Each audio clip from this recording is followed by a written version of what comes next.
Hello friends, welcome to my channel. ఈరోజు వీడియోలో వచ్చేసి గోధుమ పిండితో ఒక హల్వా రెసిపీని అయితే మీతో షేర్ చేసుకోబోతున్నానండి. చూడండి, ఎంతో ఎమ్మీగా గోధుమ పిండి హల్వా. ఇప్పుడు లేట్ చేయకుండా రెసిపీని అయితే ప్రిపేర్ చేసుకుందామండి. అలాగే ఎవరైనా కొత్తగా చూస్తా ఉంటే నా ఛానల్ని సబ్స్క్రైబ్ చేయండి, లైక్ చేయండి, షేర్ చేయండి. ఇలాంటి మరికొన్ని ఇంట్రెస్టింగ్ వీడియోస్ కోసం నా ఛానల్ని అయితే సపోర్ట్ చేయండి. ఇప్పుడు రెసిపీని అయితే ప్రిపేర్ చేసుకుందామండి. గోధుమ పిండి హల్వా ప్రిపేర్ చేసుకునేదానికి కావాల్సిన ఇంగ్రీడియంట్స్ చూద్దాం రండి. కట్ చేసుకున్న డ్రై ఫ్రూట్స్ అండి, బాదము, పిస్తా, అలాగే యాలకలు. ఆ తర్వాత గోధుమ పిండి 1 కప్పు, చక్కెర 1 కప్పు, నెయ్యి 3/4 కప్పు, అలాగే 1 కప్పు వాటర్ అండి. ఇప్పుడు రెసిపీని అయితే ప్రిపేర్ చేసుకుందాము. ఇప్పుడు స్టవ్ మీద కడాయి పెట్టుకొని నెయ్యిని యాడ్ చేసుకోవాలండి.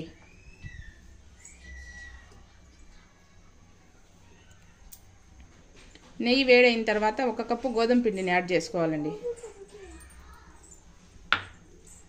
ఈ గోధుమ పిండిని నెయ్యిలో బాగా మిక్స్ చేసుకొని కుక్ చేసుకోవాలండి.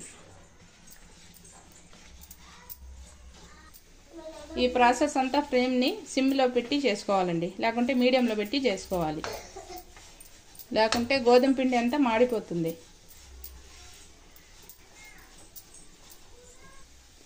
పిండిలో నుంచి పచ్చివాసన పోయి నెయ్యి అనేది రిలీజ్ అయ్యేంత వరకు ఇలానే కుక్ చేసుకోవాలండి. పిండి కన్సిస్టెన్సీ లూజ్ అయింది చూడండి.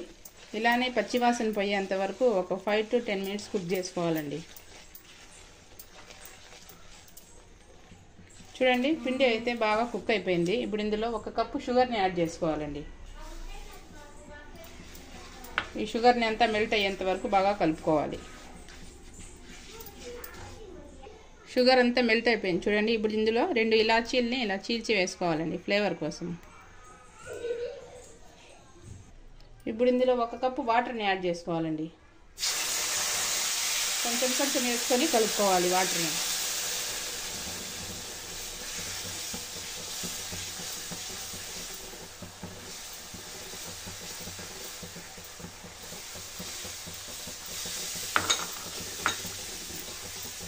ఇలా కలుపుకుంటూనే కుక్ చేసుకోవాలండి హల్వాని అంతా. పిండి కన్సిస్టెన్సీ అనేది డబుల్ అయింది చూడండి. ఇప్పుడు నెయ్యి రిలీజ్ అయ్యేంత వరకు కుక్ చేసుకోవాలండి ఈ హల్వాని అయితే. కలుపుకుంటూ కుక్ చేసుకోవాలి, లేకుంటే కింద మాడిపోతుంది అడుగులో. ఇప్పుడు ఇందులో కొంచెం కుంకుమ పువ్వుని యాడ్ చేసుకోవాలి. ఇది పూర్తిగా ఆప్షనల్ అండి, మీ దగ్గర లేకపోతే స్కిప్ చేసేయండి. ఇప్పుడు ఇదంతా మిక్స్ చేసుకొని కుక్ చేసుకోవాలండి. చూడండి, కన్సిస్టెన్సీ అయితే బాగా దగ్గరకు వచ్చింది. ఇంకొంచెంసేపు కుక్ అయితే హల్వా అనేది రెడీ అయిపోతుందండి. హల్వాని ఇలా కలిపితే ప్యాన్ నుంచి సపరేట్ అవుతుంది చూడండి. ఇంతవరకు కుక్ అయితే సరిపోతుంది. హల్వా అయితే కుక్ అయిపోయినట్టండి. ఇప్పుడు ఇందులో డ్రై ఫ్రూట్స్ని యాడ్ చేసుకోవాలండి.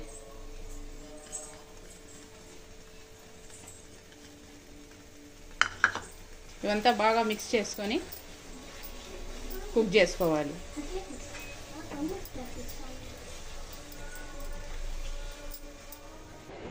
హల్వా అయితే కుక్ అయిపోయింది. ఇప్పుడు స్టవ్ ఆఫ్ చేసేసి హాట్గానా సర్వ్ చేసుకోవచ్చు, లేకుంటే ఫ్రిడ్జ్లో పెట్టుకునైనా సర్వ్ చేసుకోవచ్చండి. సూపర్ టేస్టీగా ఉంటుంది హల్వా అయితే. అంతేనండి, రెసిపీ అయితే కంప్లీట్ అయిపోయింది.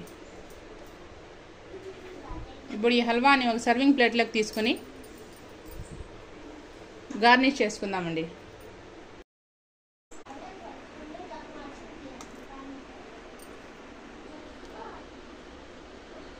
చూడండి ఫ్రెండ్స్, ఎంతో ఎమ్మీగా గోధుమ పిండి హల్వా అయితే రెడీ అయిపోయిందండి. ఎవరైనా కొత్తగా చూస్తా ఉంటే నా ఛానల్ని సబ్స్క్రైబ్ చేయండి, లైక్ చేయండి, షేర్ చేయండి. ఇలాంటి మరికొన్ని ఇంట్రెస్టింగ్ వీడియోస్ కోసం నా ఛానల్ని సపోర్ట్ చేయండి. అంతేనండి, రెసిపీ అయితే కంప్లీట్ అయిపోయింది.